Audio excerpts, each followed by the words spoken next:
أعوذ بالله من الشيطان الرجيم. بسم الله الرحمن الرحيم. وإذ قال موسى لقومه يا قوم إنكم ظلمتم أنفسكم باتخاذكم العجل فتوبوا إلى بارئكم فاقتلوا أنفسكم ذلكم خير لكم عند بارئكم فتاب عليكم إنه هو التواب الرحيم.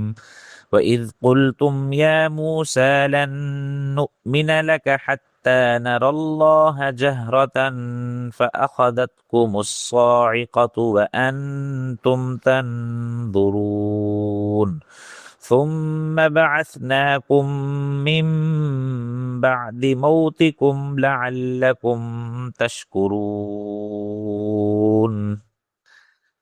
سورۃ البقرہ پارہ نمبر 1 آیت نمبر 54، 55 اور 56۔ اللہ رب العزت ارشاد فرما رہے ہیں وَإِذْ قَالَ مُوسَىٰ لِقَوْمِهِ يَا قَوْمِ، اور جب موسیٰ علیہ السلام نے اپنی قوم سے کہا اے میری قوم، اِنَّكُمْ ظَلَمْتُمْ أَنفُسَكُمْ، بے شک تم نے بچڑے کو معبود بنا لیا، اپنی جانوں پر ظلم کیا، فَتُوبُوا إِلَىٰ بَارِئِكُمْ فَاقْتُلُوا أَنفُسَكُمْ، لہٰذا تم اپنے پیدا کرنے والے کی بارگاہ میں توبہ کرو، سو اپنی جانوں کو قتل کرو۔ ذَلِكُمْ خَيْرٌ لَكُمْ عِنْدَ بَارِئِكُمْ، یہ تمہارے لیے بہتر ہے تمہارے پیدا کرنے والے کے نزدیک۔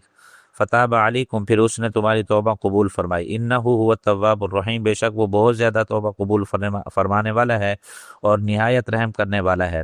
وَإِذْ قُلْتُمْ يَا مُوسَىٰ لَن نُؤْمِنَ لَكَ حَتَّىٰ نَرَى اللَّهَ جَهْرَةً فَأَخَذَتْكُمُ الصَّاعِقَةُ وَأَنْتُمْ تَنظُرُونَ، اور جب تم نے کہا کہ اے موسیٰ علیہ السلام، ہم ہرگز تمہاری تصدیق نہ کریں گے جب تک کہ ہم اللہ کو اعلانِ طور پر نہ دیکھ لیں، سو پکڑ لیا تم کو کڑک نے، اور حال یہ تھا کہ تم آنکھوں سے دیکھ رہے تھے۔ ثم بعثناکم من بعد موتکم لعلکم تشکرون، پھر ہم نے تم کو زندہ اٹھایا تمہاری موت کے بعد تاکہ تم شکر ادا کر سکو۔ آیت نمبر 54 کا خلاصہ یہ ہے کہ حضرت موسیٰ علیہ السلام تورات شریف لے کر واپس بنی اسرائیل کے پاس تشریف لائے تو دیکھا کہ بہت بڑی تعداد میں یہ لوگ گوسالہ پرستی یعنی بچڑے کی معبود میں منہمک ہو چکے تھے۔ اس پر انہوں نے بہت زیادہ غصہ آیا اور ان کو بت پرستی سے توبہ کرنے پر متوجہ فرمایا۔ ان لوگوں کو بھی حضرت موسیٰ علیہ السلام کی توجہ دلانے سے اپنی گمراہی کا احساس ہو گیا، جیسا کہ اللہ رب العزت نے سورۃ اعراف کے اندر ارشاد فرمایا کہ ہم جب نادم ہوئے اور معلوم ہوا کہ واقعی وہ لوگ گمراہی میں پڑ گئے، کہنے لگے اگر ہمارا رب ہم پر رحم نہ کرے اور ہمیں معاف نہ کرے تو بالکل ہم نقصان اٹھانے والوں میں سے ہو جائیں گے۔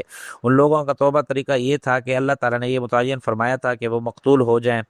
مفسرین نے لکھا ہے یوں حکم ہوا کہ جن لوگوں نے بچڑے کی عبادت نہیں کی تھی وہ ان لوگوں کو قتل کر دیں جنہوں نے بچڑے کی عبادت کی۔ مفسرین نے یہ بھی لکھا ہے کہ جب قتل کرنا شروع کیا تو قاتلین کے سامنے بچڑے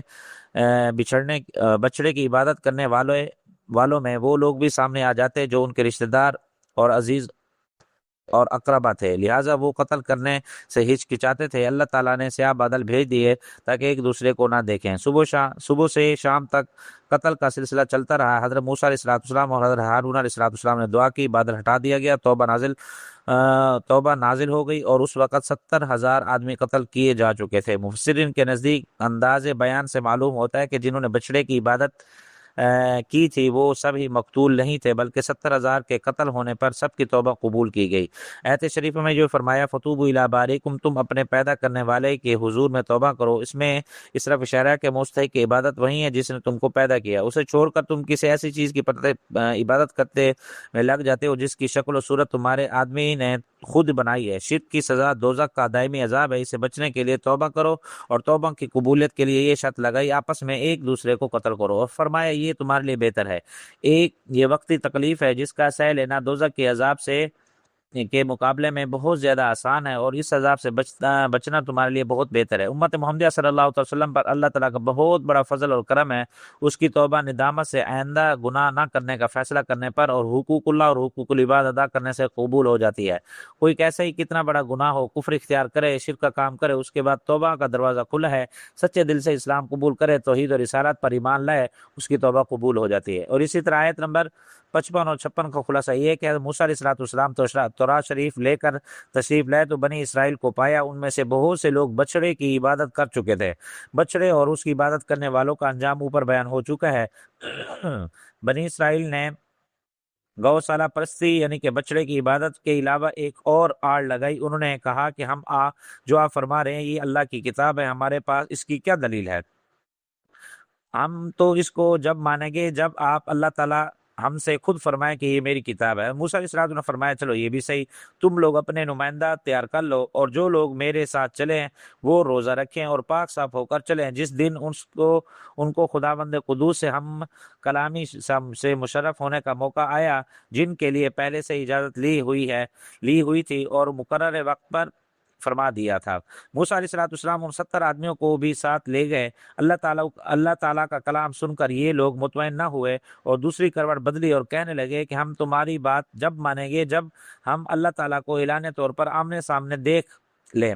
ان کا یہ کہنا تھا کہ ان کو بجلی کی کڑک نے پکڑ لیا، وہ دیکھتے ہی دیکھتے لقمہ اجل بن گئے۔ جب یہ ماجرا ہوا تو اللہ حضرت موسیٰ علیہ السلام کو فکر لاحق ہوئی تھی کہ پہلے ہی بنی اسرائیل مجھے متہم کرتے تھے، تہمت لگاتے تھے اور طرح طرح کی باتیں کرتے تھے۔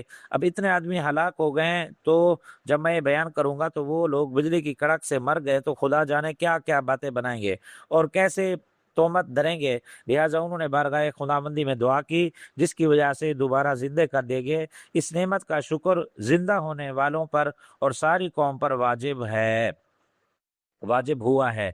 تو ہمیں بھی چاہیے کہ یہ قرآن ہمارے لیے بہت بڑی عظیم الشان کتاب ہے اور یہ واقعات پڑھ کر سن کر اور سمجھ کر اور آگے دوسروں تک بھی پہنچانا ہے اور خود بھی عمل کرنا ہے۔ اللہ تعالی ہمیں عمل کرنے والا بنائے، آمین۔ وآخر دعوانا الحمدللہ رب العالمین۔